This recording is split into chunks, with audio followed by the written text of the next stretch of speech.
gotta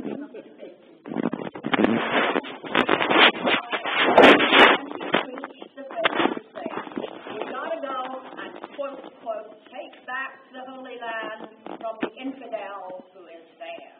And you would think, okay, that's good. Everybody, the people who worship were all knights and, they're on to God and so on. Many went from Mount Say and went from Mount Say. Others went from other places. But there were also a very large number of very ordinary people who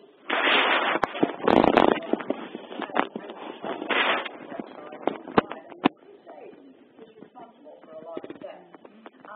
And as you probably know,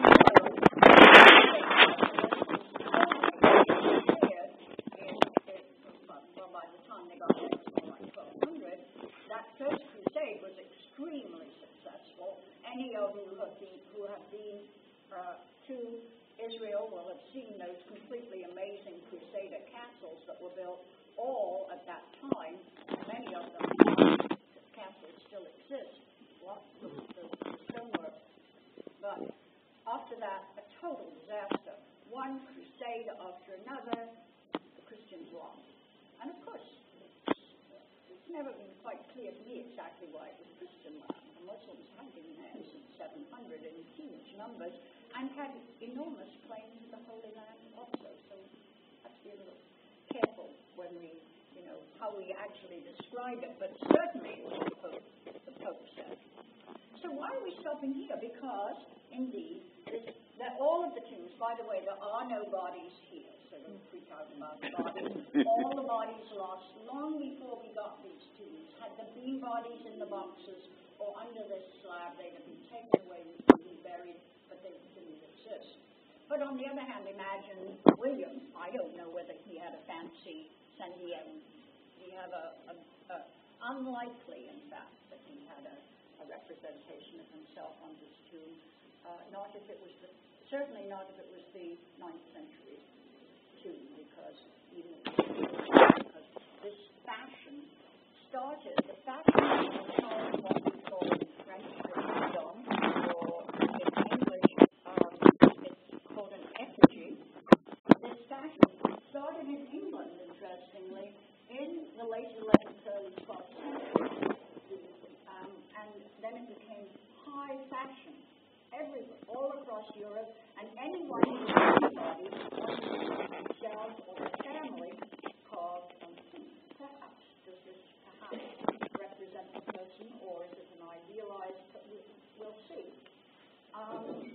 This tomb, if you came on your own, you can always try and find the labels, which is never that easy here, particularly because somehow they refer to quite a few things. But the label here would tell you that the man was called Jean d'Henri, that he was 60 when he died, that he died in 1250, and that he was French. And, I don't see any kids, but when I have an 8-year-old, it's sort of fun to have them come and help me out. And you'd be surprised, 8-year-old New York City kids can tell us in a minute. But this guy is wearing armor, male, in fact.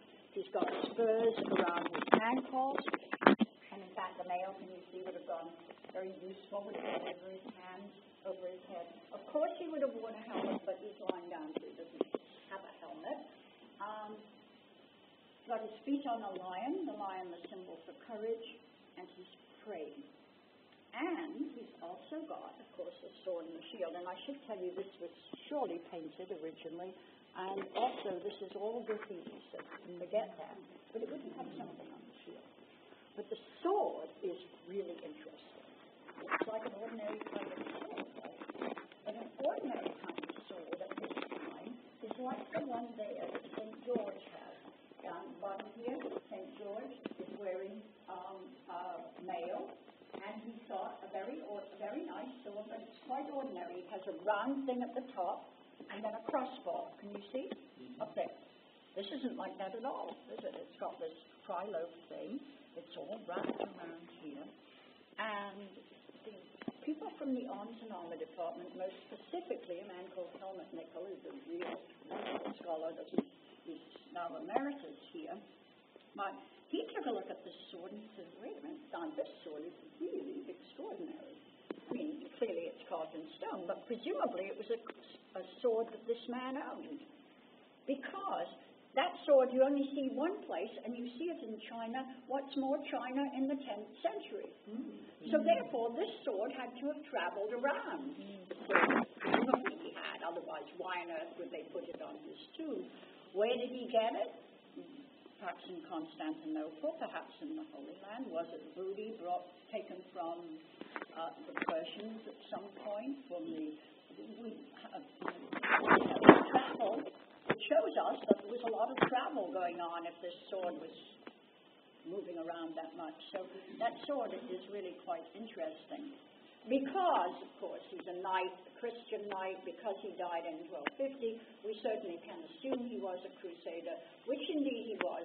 We do know that from records.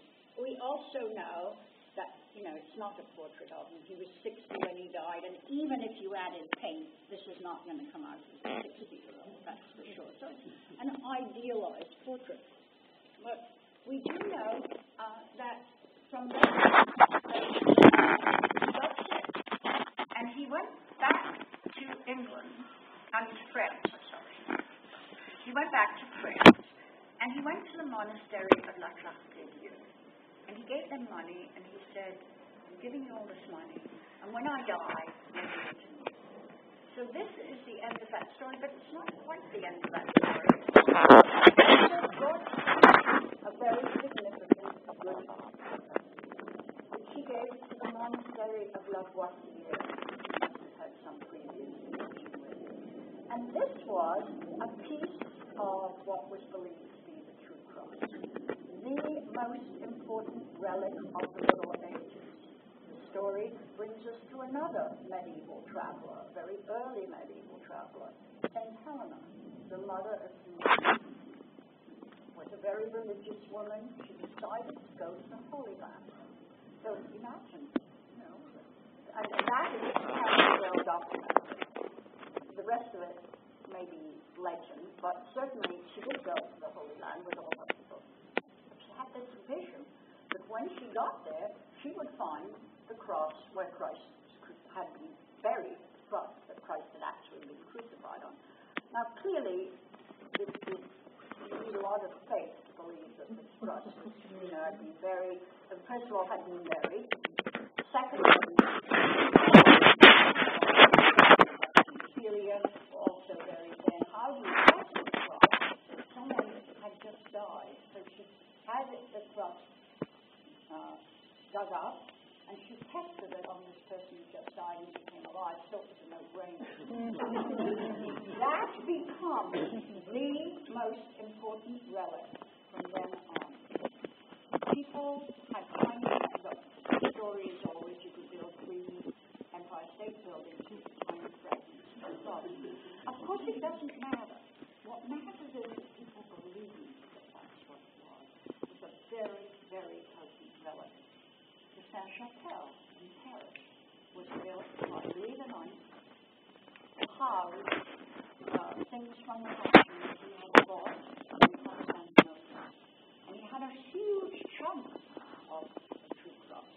And if you were really important and you went to visit Louis, you would get to go there and he would take a little time to yourself and you would get it.